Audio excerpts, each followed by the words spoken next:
और सारे सामंत इधर रुक जाते हैं, सब लोग रुक जाते हैं। कुछ लोग जो साथ में आए थे इस दृश्य को देख करके, इतनी विरक्तता को देख करके, राज्य के परित्याग को देख करके जिन दीक्षा को ग्रहण कर लेते हैं। कुछ लोग दुखी होकर के वापस चले जाते हैं। और उधर अयोध्या में भरत का राज्याभिषेक किया जाता है। भरत के लिए रघुकुल से चली आई जो गद्दी थी, जो राज्य था, उसे सौंपा जाता है। अयोध्या के राजा भरत बन जाते हैं। एक दिन कैकेयी ने कौशल्या, सुमित्रा, सुप्रभा आदि रानियों से कहा, भरत से कहा कि भरत, हमारे राम के बिना, हमारे लखन के बिना, हमारी सीता के बिना, उन दोनों भाइयों के बिना ये राज्य क्या, ये धर्म क्या, ये कुल क्या, ये परिवार क्या, ये सौंदर्य क्या, उनके बिना कुछ भी अच्छा नहीं। हम चल करके उसे मनाते हैं। राजा भरत जैसे ही माँ की बात को सुनता है वो खुश हो जाता है, आनंदित होकर के तुरंत रथ लेकर के चलता है। लोगों से पूछते हैं कि यहाँ से मेरे भाई, यहाँ से मेरा भाई, मेरी भाभी यहाँ से निकले हैं, आप लोगों ने देखा है क्या? पूछते 6 दिन में वो लोग वहां पर पहुंच जाते हैं। राम, लक्ष्मण और सीता के पास पहुंच जाते हैं। भरत राम को देख करके भाव विह्वल हो जाते हैं, प्रेम उमड़ता है, चरणों में नमस्कार करते हैं। और नमस्कार करने के बाद भरत को इतना प्रेम उमड़ता है अपने भाई के प्रति कि भरत वहीं पर बेहोश हो जाता है। भरत बेहोश हो जाता है, तब उसे होश में लाया जाता है। भरत के साथ कैकेयी उनको मनाती है, राम को कहती कि बेटा हमसे गलती हो गई, हमसे भूल हो गई, चलो वापस चलो, राजमहल तुम्हारा इंतजार कर रहे हैं। भरत कहता है भाई मेरी जगह तो तुम्हारे चरणों में है, तुमने मुझे राज्य का सिंहासन कैसे सौंप दिया। उन्हें मनाते हैं, परंतु वो राम थे।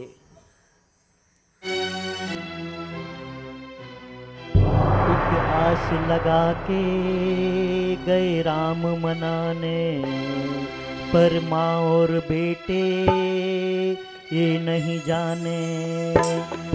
एक आस लगा के गए राम मनाने, पर माँ और बेटे ये नहीं जाने।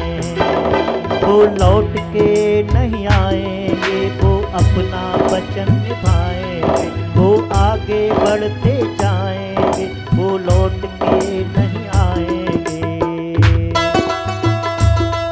एक आस लगा के गए राम बनाने, पर माँ और बेटे नहीं जाने।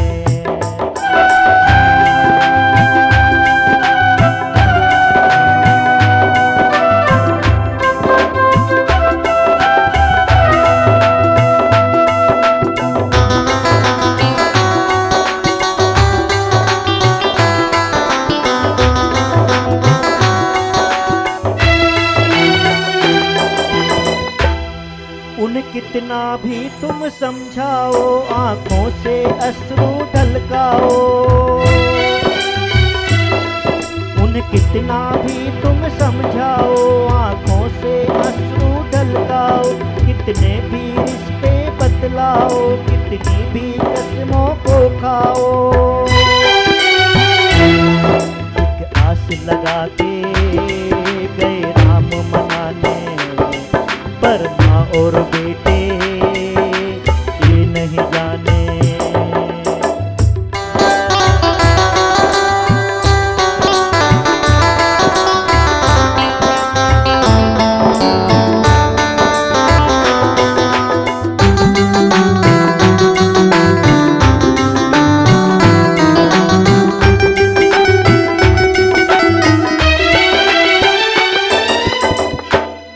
वो राम का दृढ़ निश्चय देखो, महलों को छोड़ अब बन देखो।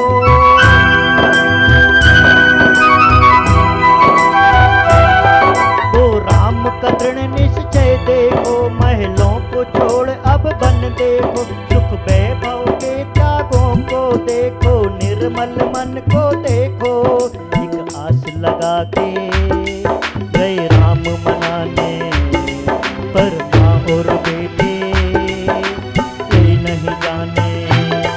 एक आस लगा के गए राम मनाने, पर माँ और बेटे ये नहीं जाने।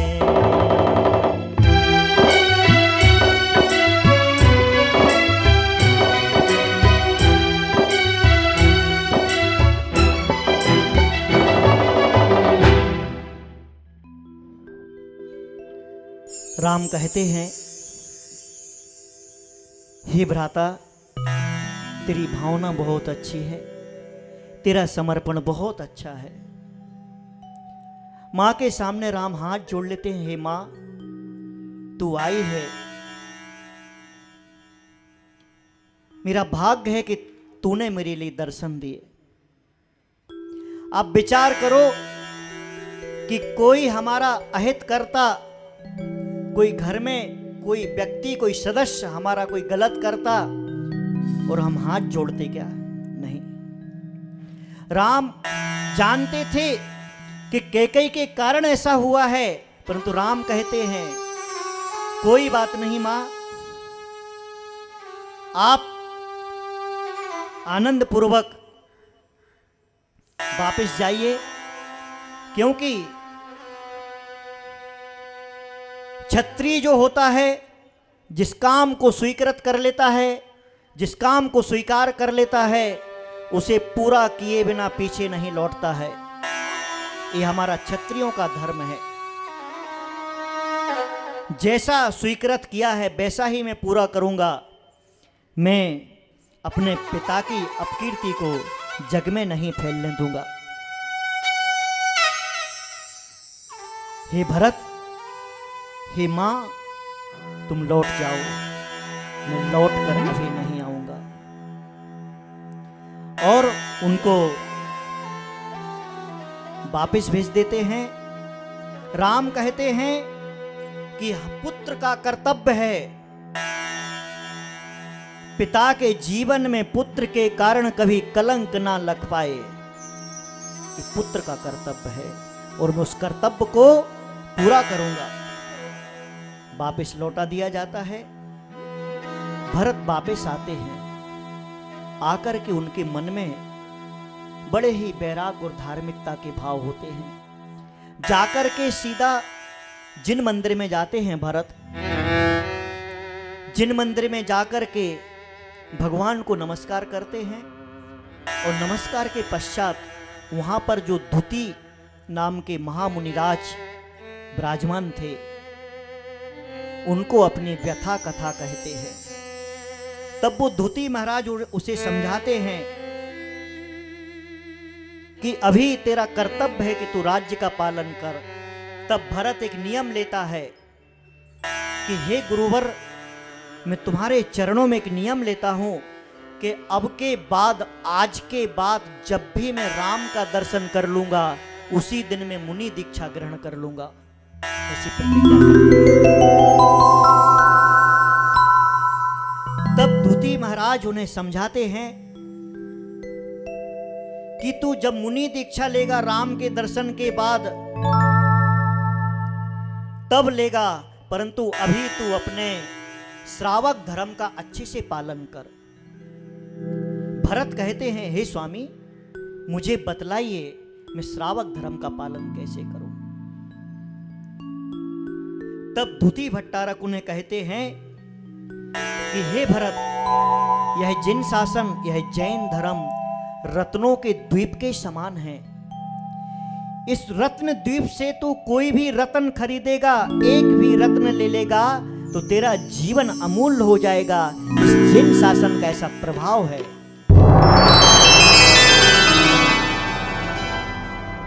उसे समझाते हैं 6 6 महीने के उपवास की प्राप्ति होती, फल प्राप्त होता है।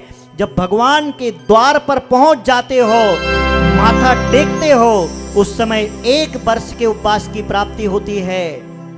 और जब तुम प्रदक्षिणा लगाते हो तो 100 वर्ष के उपवास की फल की प्राप्ति होती है।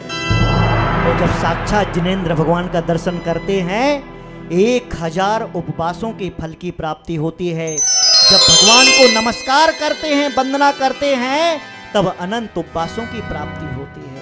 हे भरत, रोज दर्शन किया कर। भगवान का दर्शन संसार में अत्यंत प्यारा है और अत्यंत न्यारा है।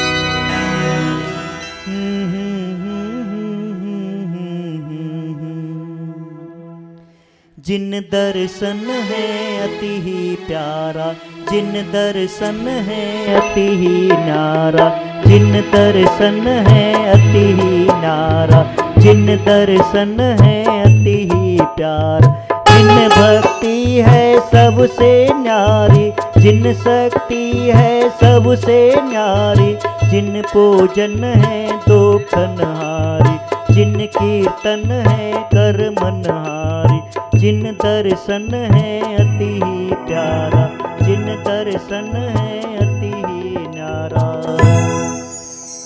भगवान के उपदेश को सुनकर, गुरु के उपदेश को सुनकर वह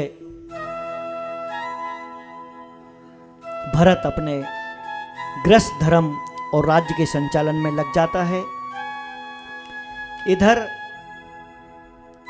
राम, लक्ष्मण और सीता क्रम से बहुत आगे बढ़ते जाते हैं, बहुत आगे बढ़ते जाते हैं और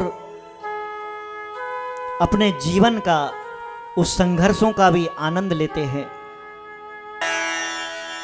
संघर्षों का आनंद लेते हुए जब वह चित्रकूट वन में पहुंच जाते हैं, चित्रकूट वन में कुछ दिन ठहरते हैं।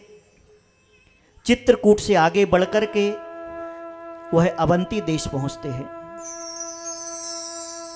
अवंती देश में पहुंचकर वहां देखते हैं कि बहुत बड़ा एक नगर उजड़ा हुआ पड़ा है, वहां लोग नहीं हैं, सुनसान है, सन्नाटा है।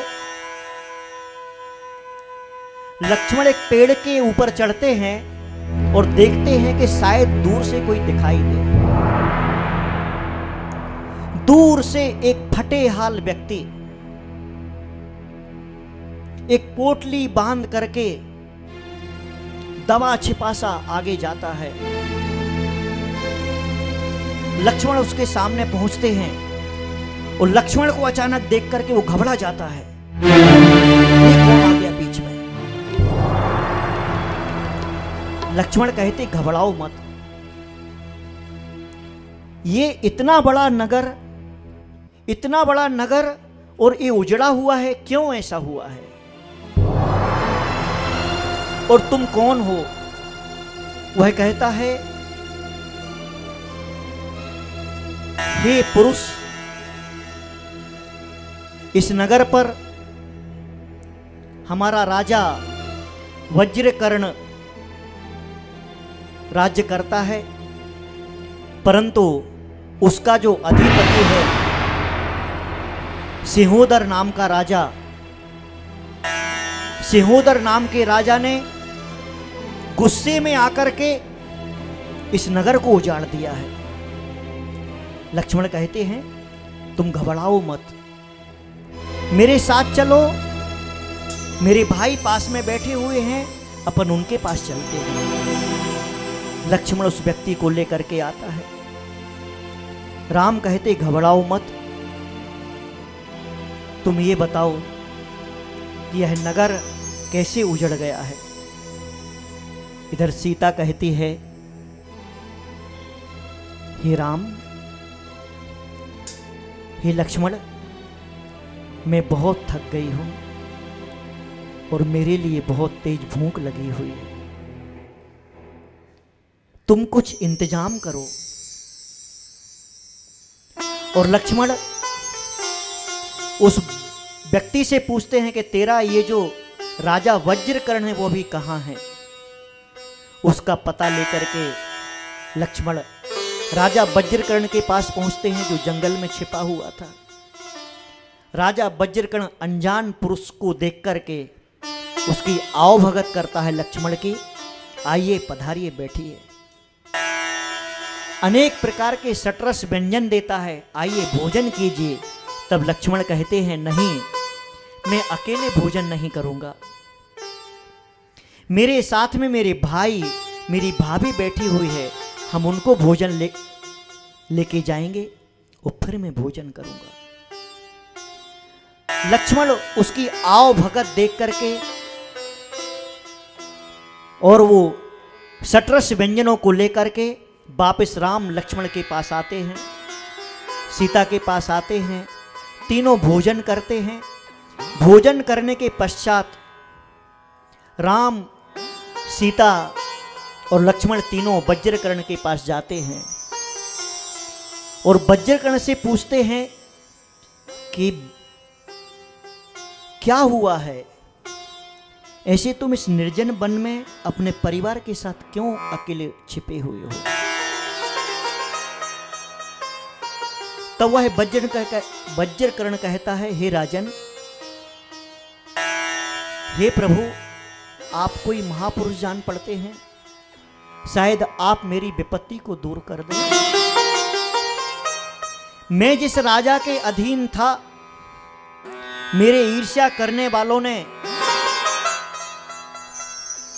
मुझसे जलने वालों ने मेरी राजा से शिकायत कर दी कि हे सहोदर, यह राजा वज्रकर्ण तुमको नमस्कार नहीं करता है, यह सिर्फ जिनेंद्र भगवान को नमस्कार करता है। तब पुनः लक्ष्मण के पूछने पर बोलते हैं कि हुआ क्या था ये बताओ। तब वह कहता है कि एक बार मैं जंगल में फंस गया था